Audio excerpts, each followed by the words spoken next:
Sur près de 2 km² dans le centre-ville de Limoges, une trentaine de caméras sont désormais déployées afin d'assurer une meilleure sécurité à la population. Le dispositif couvre actuellement le centre-ville et il va être étendu progressivement à la Bâtie, à Beaubreuil et à la ZUP.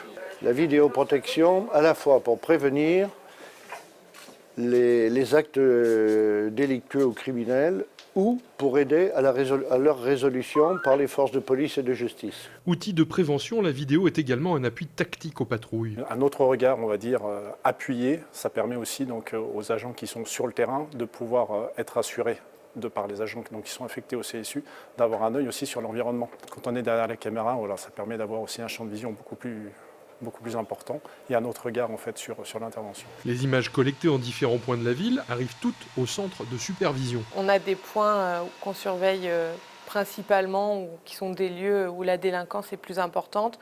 Après, le but est de porter une attention particulière à chaque caméra pour lutter le mieux possible contre l'ensemble de la délinquance.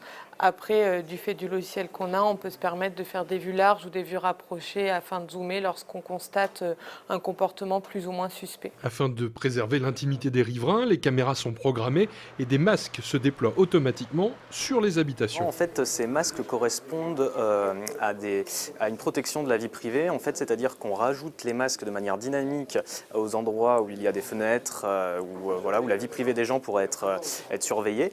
En fait, ces masques apparaissent à un certain niveau de zoom qui empêche l'utilisateur de rentrer, de pénétrer dans le domaine privé des personnes. Enregistrées en permanence, les images sont conservées pendant 15 jours. Seule une requête judiciaire permet d'y avoir accès. 466 000 € ont été investis par la ville pour le déploiement du dispositif et une nouvelle enveloppe est prévue pour la deuxième phase du projet, autour de 215 000 €. Deux autres communes de l'agglomération de Limoges sont dotées de caméras et la porte est désormais ouverte à une mutualisation du centre de surveillance. J'ai proposé, puisque nous sommes dans une agglomération qui doit avoir des espaces collaboratifs pour diminuer les coûts et améliorer la qualité du service, j'ai proposé à nos amis de Fétia et de Panazol, s'ils en avaient besoin, de réfléchir et de coordonner dans une seule salle de supervision l'ensemble de la vidéoprotection sur nos 3 communes.